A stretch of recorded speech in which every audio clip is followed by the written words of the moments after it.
नमस्कार दोस्तों, आप सभी का स्वागत है एक बार फिर से कहानी सुनो बाय आशीष में। और मैं आपका दोस्त आशीष। उम्मीद करता हूँ दोस्तों कि मेरी कहानी आपको बहुत पसंद आ रही होंगी। तो चलिए दोस्तों, आज की कहानी शुरू करते हैं। तो दोस्तों, आज की जो कहानी है वो है गौतम और खुशबू की। गौतम सेंट्रल दिल्ली के आनंद पर्वत एक जगह है, वहां का रहने वाला है।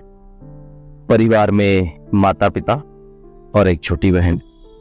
पिताजी सरकारी विभाग में जॉब करते हैं।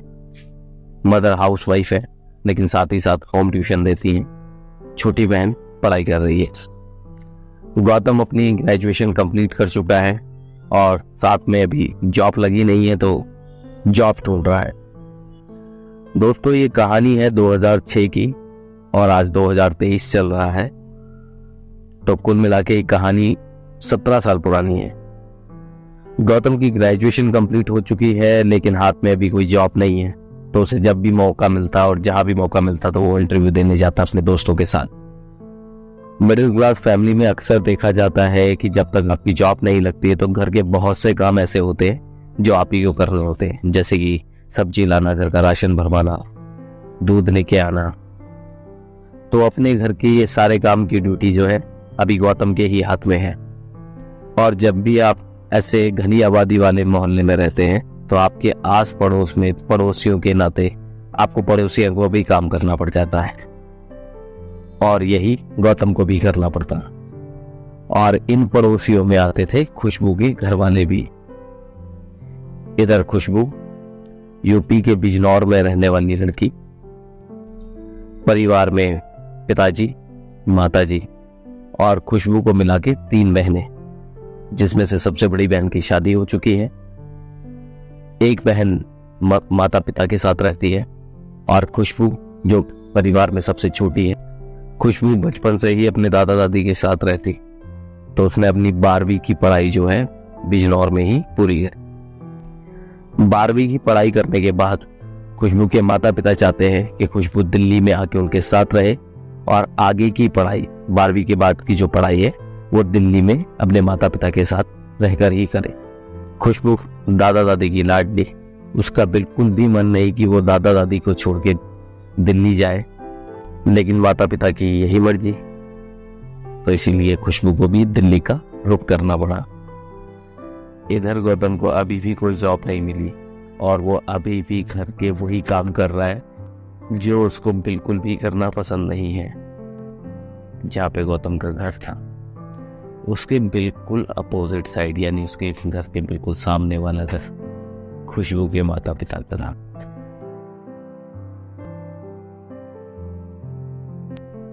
गौतम के सारे दिन एक जैसे कट रहे हैं और आज का दिन भी इन्हीं सब काम करने में कट गया।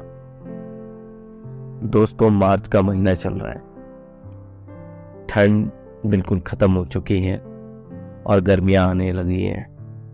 गौतम छत पे सोया हुआ है और गौतम की मम्मी छत पे जाती है और गौतम को उठाते हुए बोलती, सुबह हो गई है, तुझको दूध लेके आना है। कि बार बार उसकी मम्मी उसको जगा रही है। गौतम उठता है। जैसे ही गौतम उठ के नीचे जा रहा होता है, सामने की छत पे से गौतम के लिए आवाज आती है कि बेटा दूध लेने जाएगा तो हमारा भी लेता आइए। घर से बाहर निकलते ही वो सामने वाले घर पे उस आंटी का दरवाजा खटखटाता है और आवाज लगाता है कि आंटी पैसे दे दो, मैं दूध लेने जा रहा हूँ। कुछ देर बाद एक लड़की बाहर आती है, हाथ में दूध का बर्तन और कुछ पैसे लिए। गौतम उस लड़की को देखता है। हल्के सुनहरे बाल, ब्राउन आईज, पतली तुपली सुंदर सी लड़की। मन ही मन सोचता है कि पहले इस लड़की को कभी यहाँ देखा नहीं, ना इस मोहल्ले में और ना इस घर में। खैर, गौतम उससे पैसे लेता है, दूध का बर्तन लेता है और निकल जाता है। गौतम जाते जाते सोचता है कि इन आंटी अंकल को हमारे सामने रहते हुए 3 साल हो गए, पर इस लड़की को कभी यहाँ देखा नहीं। तो हो सकता है उनकी कोई रिलेटिव होगी।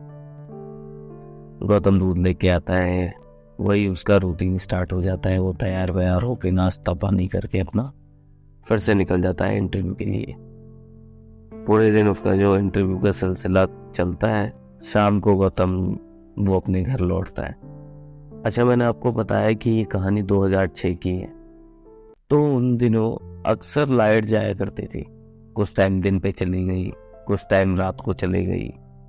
तो रात के टाइम पे जब भी आधे घंटे के लिए या 1 घंटे के लिए लाइट जाती थी, तो उन दिनों में लोग अपनी अपनी छतों पे आ जाते थे और अपनी अपनी छतों से आमने सामने की जो छतें होती थी उन लोगों से बात करना, इस तरह का मेल मिलाप, ये सारी चीजें होती थी। और जब आधे 1 घंटे बाद लाइट आती थी तो लोग ऐसे चिल्लाते थे अपनी छतों पे जैसे कि कोई जश्न मना रहे हैं। उस दिन भी शाम को लाइट चले जाती है और सब लोग अपनी अपनी छतों पे आते हैं।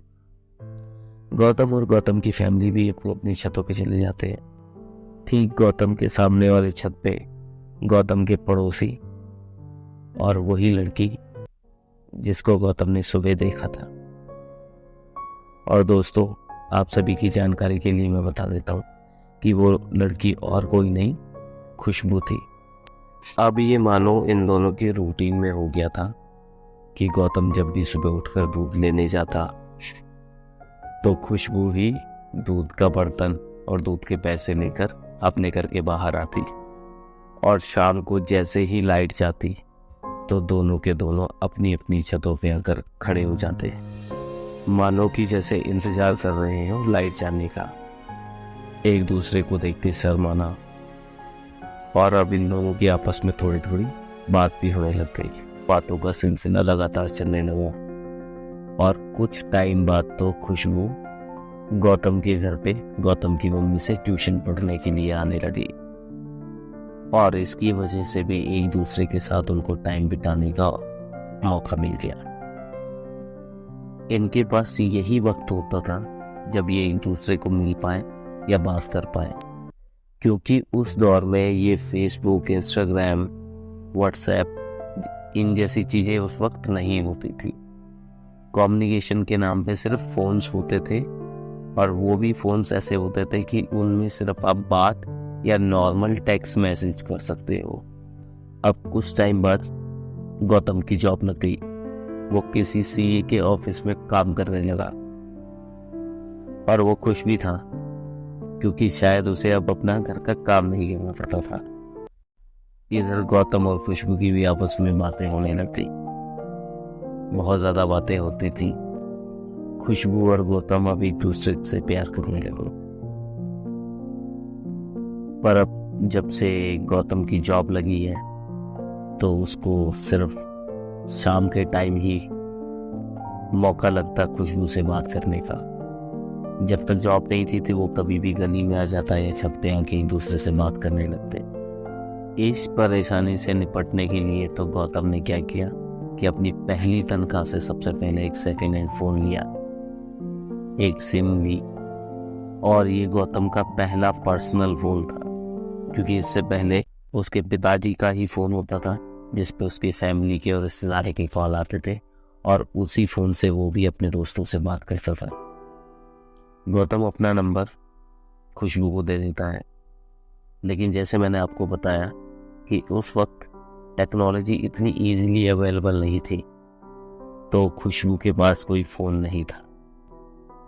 पर उस दौर में एक अच्छी बात ये थी कि अगर आपके पास पर्सनल फ़ोन नहीं है बात करने के लिए, तो उस दौर में एसटीडी बूथ हुआ करते थे, मानो कि उस दौर के प्रेमियों की लाइफ लाइन हुआ करते थे।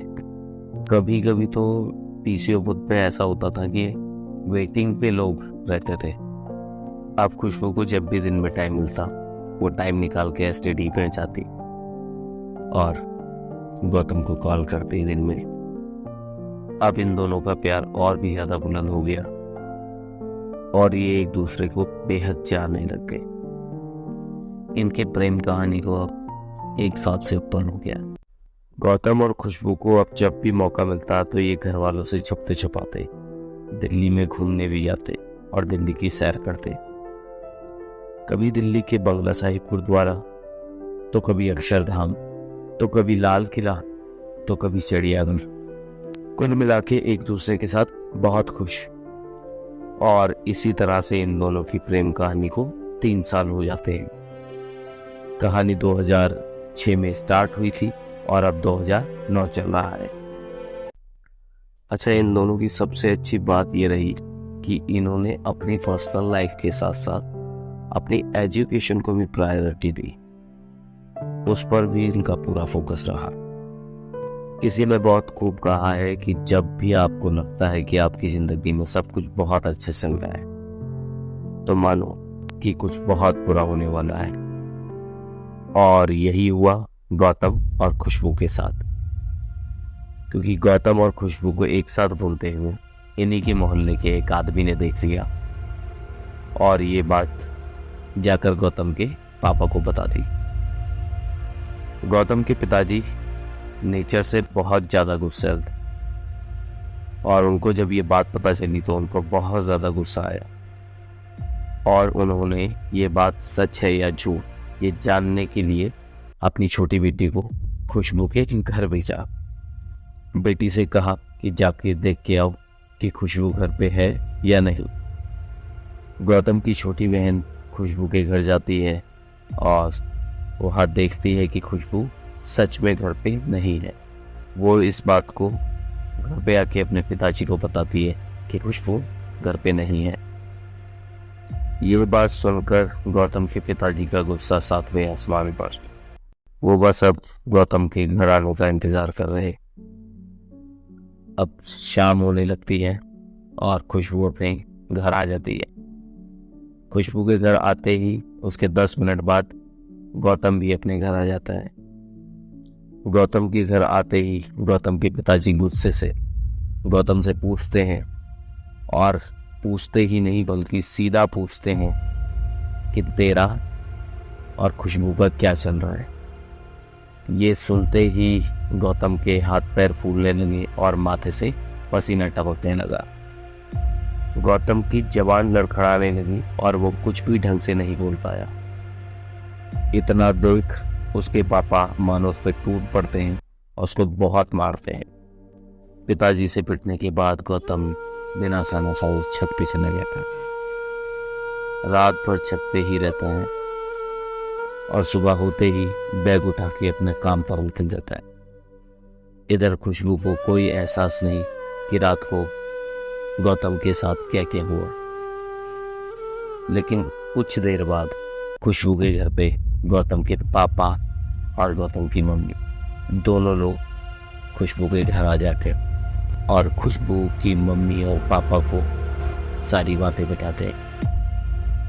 और जब खुशबू के माता पिता इस बात को सुनते हैं तो उनको भी बहुत बड़ा झटका लगता है। ये सारी बातें सुन के खुशबू की माँ को भी बहुत बुरा लगता है और वो एकदम से उठकर खुशबू को मारने लगती है। लेकिन बीच बचाव में गौतम की मम्मी बीच में आ जाती है। फिर खुशबू को इन सारी बातों के बारे में पूछा जाता है, लेकिन खुशबू कुछ भी जवाब नहीं देती है। खुशबू के घर वाले समझ जाते हैं कि गौतम के घर वाले जो भी बात बोल रहे हैं वो बिल्कुल सच है। इस सारी घटना के बाद गौतम के घर वाले अपने घर निकल जाते हैं। खुशबू के घर पे मानो एक मातम सा पसर जाता है।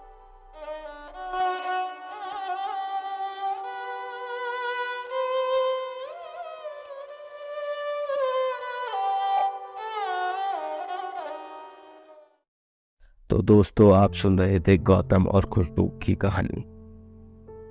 इसका पार्ट 2 मैं बहुत जल्दी अपने चैनल पे अपलोड करूंगा और उम्मीद करता हूँ कि दोस्तों ये कहानी आपको बहुत पसंद आई होगी।